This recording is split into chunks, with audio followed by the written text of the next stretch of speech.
Thanks for joining us from our studios in Israel. I'm Aaron Porras, here with ILTV's morning briefing.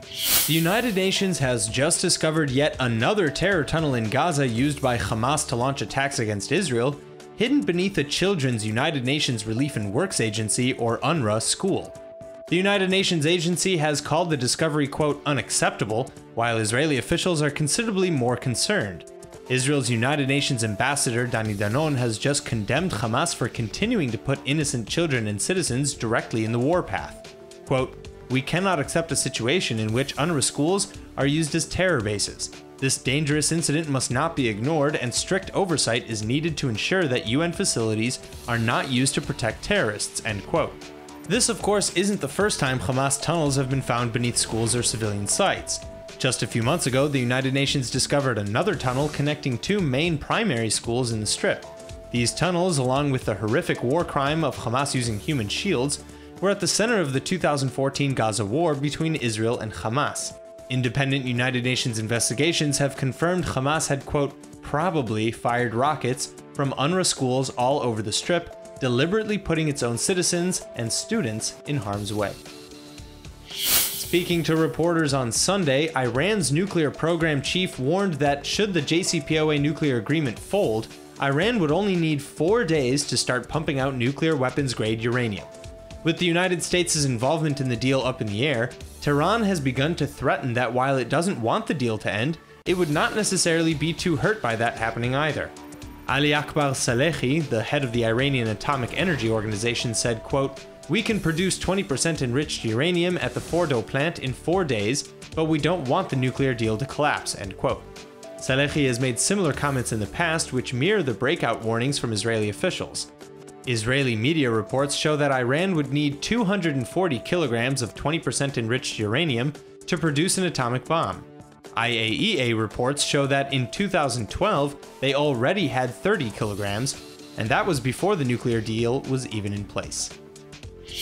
In other news, back in the West Bank, the Palestinian Ministry of Foreign Affairs is again trying to resort to legally attacking Israel's foundational right to exist by looking to sue Britain for celebrating the 100th anniversary of the Balfour Declaration on November 2nd.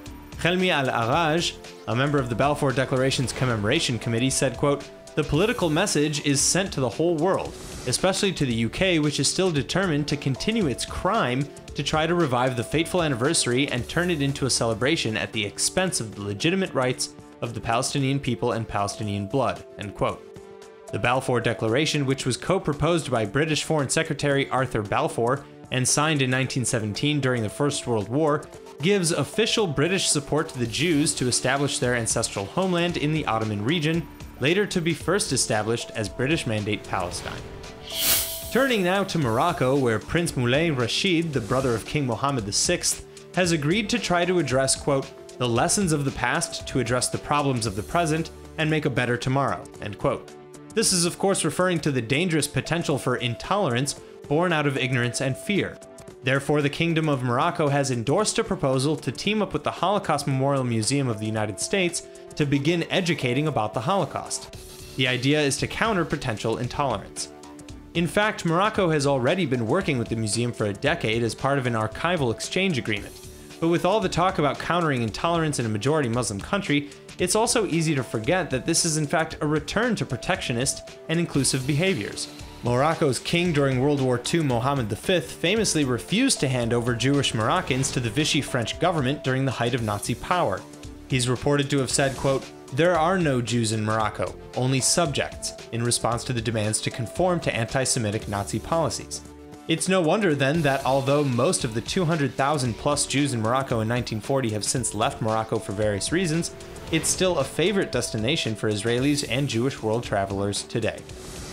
In perhaps the oddest story of fake news to come to light this week, Labour Party Knesset member Nachman Shai was falsely reported dead. When the news of his apparent cardiac arrest went viral, it finally forced the 70-year-old Shai to tweet in response, "Thanks for all those concerned, I'm all right." In an interview Shai later shared with Israeli Channel 10 News, he said, quote, "I am 100% with you, with us, with everyone. Something bad happened, but it's okay. I'm absolutely here," end quote.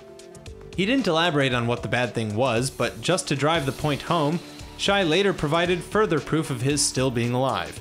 First, a photo together with fellow MK Yoel Chasson at a cafe, then later an excellent video of Shai dancing at a bar mitzvah. With all the silly responses coming in, it would seem almost as if the news of his death has given Shai a new lease on life.